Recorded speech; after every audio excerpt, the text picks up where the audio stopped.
Been going well. I think scout team's done a great job of giving us looks and doing a great job flying around both sides for offense and defense, giving us, the looks that we need going in this week. So I think it's going to help us on Saturday.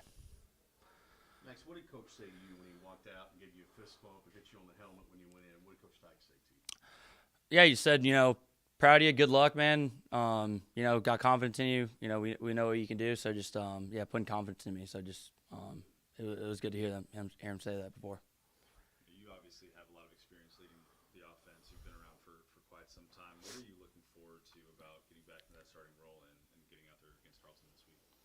I think just being out there with the guys and being able to help lead this offense, put some points up on the board, help us win. I think that's the biggest thing. Again, like I said, whatever role that is that you have on Saturdays, you got to do it to the best of your ability. And that's my role this weekend. So just trying to help, lead the offense when I'm out there. How do you think you've changed as a quarterback since, say, 30 games ago? I think just matured, understanding how to play the position. I think, I guess probably freshman year was a little reactionary, kind of maybe scared, didn't really know what was going on out there. But I think just maturing in that aspect of understanding, how to play the position, how to lead guys, how to play in big time environments, and get the job done. So These guys won't be conventional defensively necessarily. They'll come from a lot of different places. What have you gotten a beat on them yet? yeah, obviously watching them, they fly around. They got some good players on their team, obviously, on all levels. Coaching staff has been a lot of places, a lot of big time places, and for a while, so they know what they're doing. So we just gotta focus on us, do our job, make sure that we execute, and don't let them dictate what we do. So. We've talked a lot about focusing on yourself. We've heard that from Coach Riley and Coach Dykes as well this week. You guys scored 31 points in the second half last week. What are you working to improve on between that and Saturday?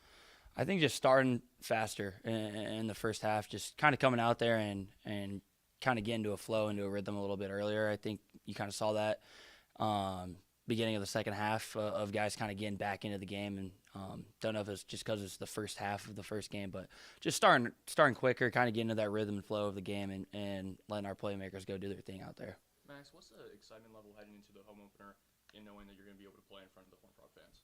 Yeah, it's really exciting. Obviously, there's a lot of excitement around the program, and I think a lot of Frog fans are looking forward to it. Obviously, we're trying to go out there, put out a good product for them, so it's going to be a lot of fun. Hopefully, a lot of people show up and help us out. Thanks. Obviously, you want to do well on the field, but how important is it for you to be a good teammate and to do things the right way? Yeah, I think that's really everything. Obviously, growing up as a coach's kid, you get kind of harped on that by my dad of what a good teammate is, what a good leader is, and understanding that this is the greatest game ever, and it's a team game. If you want to go play golf and be by yourself, go do it. But it's a team game, and I think that's what makes this sport the greatest thing ever is the camaraderie, being around the guys and just helping each other out and understanding that there's things that are a lot bigger than yourself, and that's helping out the team. Isn't it like holding guys accountable, or is it just do you lead by example? Yeah, I think some people might think about getting on somebody as maybe, they don't like you or, it's personal or anything of that sort. But I think it's in reality of that they care about you. You don't want to let guys slide, whether that's in a rep, in workouts, in practice. I care about you. I love you, things of that sort of. That's why I'm getting on you. I'm trying to hold you accountable, hold me accountable so it helps everybody out. You guys, you're known as a team leader, Max, and you guys have all said it's a close quarterback room. What have you kind of told Chandler or said to him to kind of keep his spirits up after suffering that injury? Yeah, obviously, and injuries are the worst thing in a sport. So things of that happen that are out of your control. I think just it sucks, but you got to understand that the things that you can control, you got to make sure that you're doing the best of what that is. Whether that's rehab, helping guys out, being in the film room, things of that sort, things that you can control. That you need to focus on. There's other things, with an injury that you can't control or out of your hands. So just making sure that you do the things that, are in your circle and you can handle. I'm bad at math, but like 38 or 39 months ago, there was some question as to whether or not you'd ever play again. You think about that every day? Yeah, it's kind of a reality check, looking back on it, the game, maybe getting taken away from you, you're not being able to play. And I think that just helps put into reality of how, fortunate I am to be around these guys, around these coaches, in this university. I think just kind of thinking back on it, that I'm in a really lucky spot. I've been really fortunate to be in this position in my life. Up front, what are the biggest changes you've seen from that offensive line? I think just the attitude and the mindset. Obviously, skill-wise, they've done a great job of handling themselves in the offseason and getting better. But I think just that attitude and mindset of, we're the guys that are going to be the leaders of the team. We're the guys that are going to, set that mindset going into the game. And, the team's going to follow us. When we're in a tight spot, we're going to lean on them. Things are going well, we're going to lean on the O-line to kind of get us out of a bad spot. So I think that's what I've seen the most, of them just taking control of what's theirs. We saw the running game on full display against Colorado. What have you guys done in the passing game this week to make sure that shows up on Saturday? I think it's just, pitch and catch. I don't think there was really too much that external that happened that was really affecting us. I think it was just more of us to just, playing catch, just going out there and understanding what we're trying to do, what we're trying to execute, what our strategy is, and just doing what we've done all fall camp. So I think it's just that's on us, of just kind of focusing more and executing at a higher level. Last year you were down to one scholarship back late in the year. What's it like to have 3 or 4 guys back there now that can explode? Yeah, it makes my job a lot easier. Obviously, if you get to hand the ball to all those guys, they all have their strengths. They all kind of bring a different element to the room.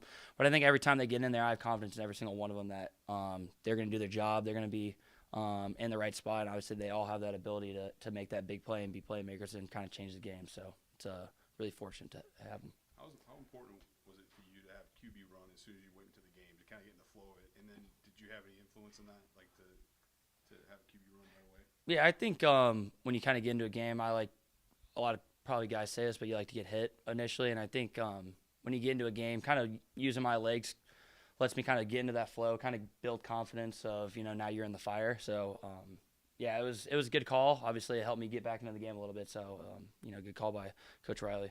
We'll go 2 more if you have them. How'd you like the difference in travel with this coaching staff as opposed to others, the approach to it? Yeah, I thought there was a lot of, thought behind everything that we did. Obviously, some new things, some changes. But, yeah, it was, I think, good. It was beneficial for us of all things we did, whether that was meals, kind of mindset for travel, stretching, mobility, things of that sort, after the plane, bus ride, things of that sort. So I think it was just really beneficial and helped us on Saturday, especially with the late game and the rain delay and all that thing. I think it really helped us. You had more downtime, though, right? Yes. Did you watch golf, fishing, or soap operas? Yeah, a little bit of U.S. Open. Thanks, Matt. All right, thanks, guys. We go. Coach, is this game any more special for you considering your history, your father, and you grew up kind of maybe called a closer campus? Well, there's obviously some things to that, and my dad was at Tarleton for 44 years, and coached there, taught there, and so I grew up in those field houses, and I was kind of his shadow growing up as a little boy, and so.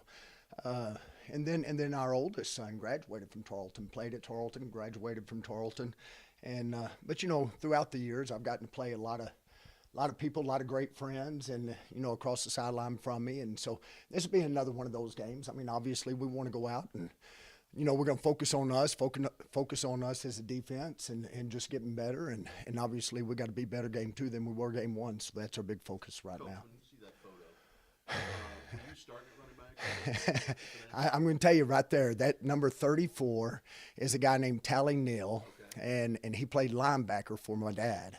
And Tally Neal was probably the best linebacker that ever went through Tarleton State University. And so I wanted to be just like him. My dad was number 27. He said, "Do you want to be 27 or 34?" And I picked 34. and so, but, that's the kind of, as a little boy, that's what I got to go do. It was a lot of fun. Coach, you talked about improving from week 1 to week 2. What is the focus for you this week to try and do that? Well, I think, some of the big focuses, we had some opportunities to get off the field early. And, we actually, at the end of the day, we were pretty decent on 3rd down, stuff like that. I think our bigger focus right now is winning on 1st and 2nd down from a defensive standpoint.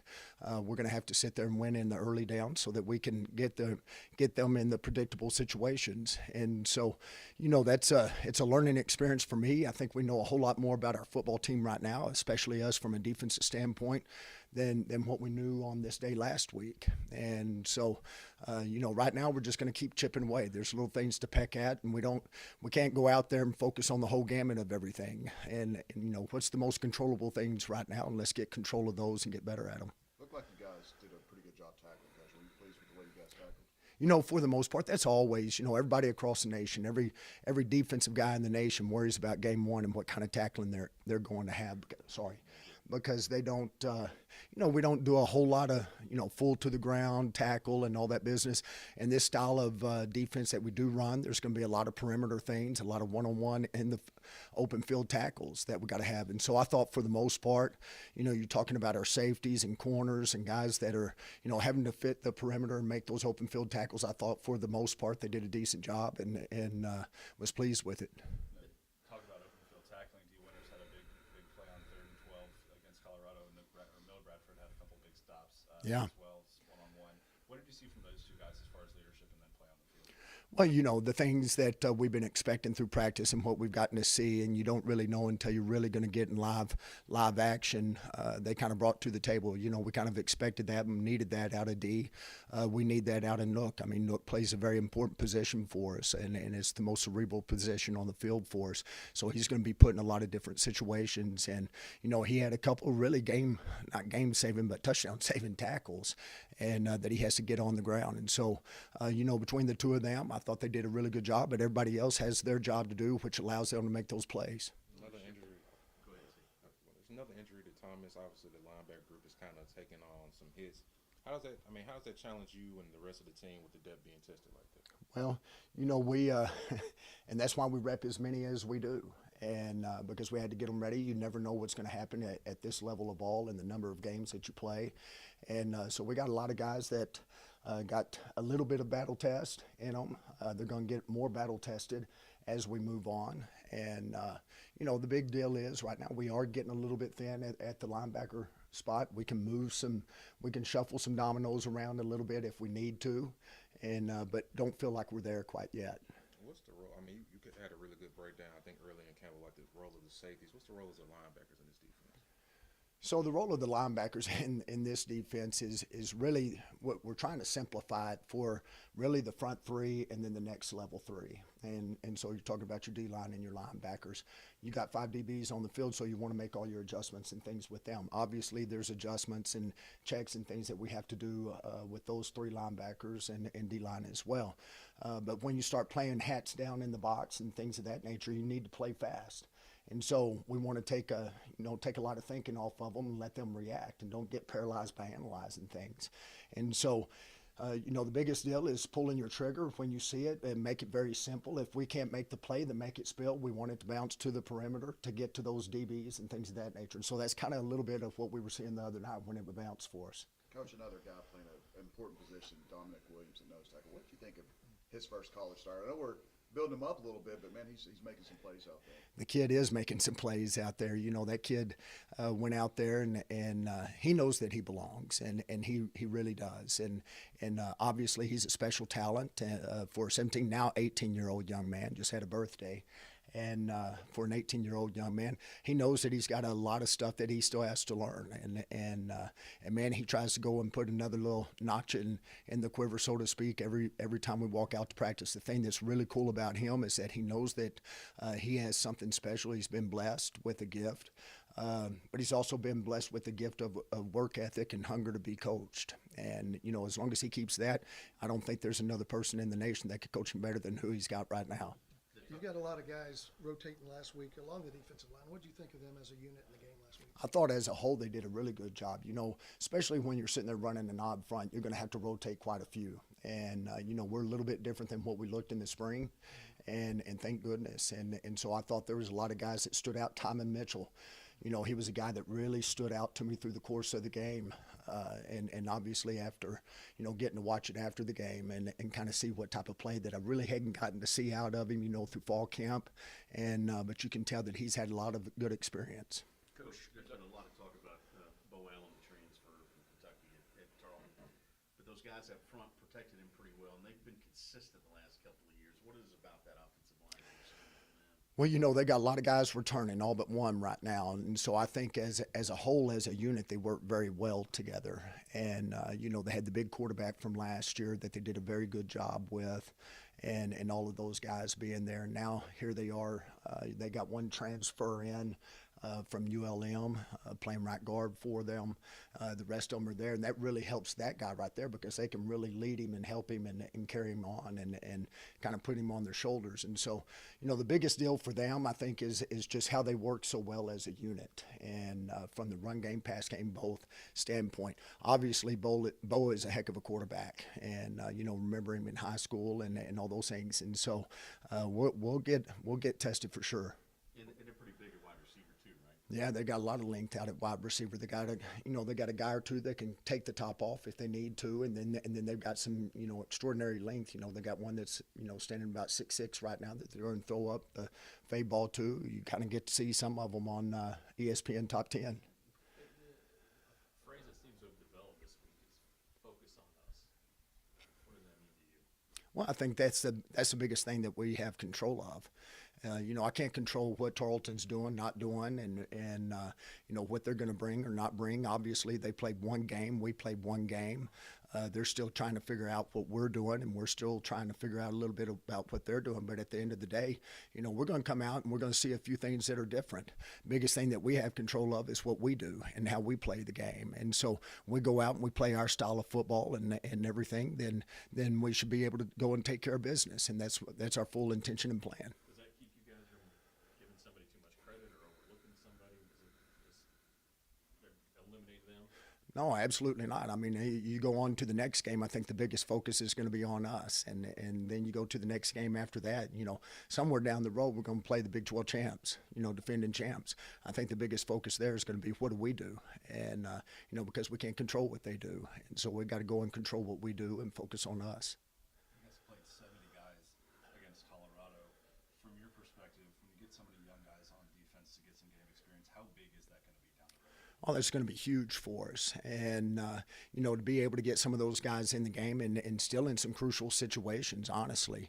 And that's the bigger deal. A lot of those guys were not going out in any mop-up detail or duty or anything like that. They were going out and still some crucial situations. I don't know that game the score was indicative, in my opinion, of how the game really was. And, so they got put out and thrown into the fire pretty quick, and I thought they handled it very well. Coach, when you talked about linebackers earlier, you talked about moving around some pieces. Is that moving around amongst the linebacker group or possibly some guys moving down to linebacker? Or? Well, I think you got to look at both, and you got to look at all options, especially when you start, taking on some injuries. And then, unfortunately, you got to look into the future too. Hey, if we were to lose this, then what's your next move here? And if that's shuffling within the room, then we'll shuffle within the room, and we'll look at those. If that means that we got to move somebody down or stand somebody up, then that's what we'll do as well. Our deal is to, put the best 11 out on the football field. And if we got to change a few things and change the way that, some of our thinking and stuff, then we can do that as well. We'll go two more if you have them. You decided to get out in front of this home field fan base? Oh, absolutely. I mean, I was just sitting there talking the other day, to some of the guys, Malcolm and Kelly and Paul Gonzalez and those guys that have been here for a minute, and just said, hey, tell me what I can expect. I want to know what it's like. I'm excited to see the environment and to get out there and be at home for once here. Will they look the part when they show up Saturday? I think they really will. And, when you start looking at their receivers and you start looking at their offensive line, and they're going to have some really scat backs, and they're rotating about three of them that I think there's not a nickel's difference between all three of them. They use them in a little bit different roles sometimes. And but when they step off the bus, I think they're going to look exactly the part, no doubt. Thanks, Coach. Appreciate it, guys.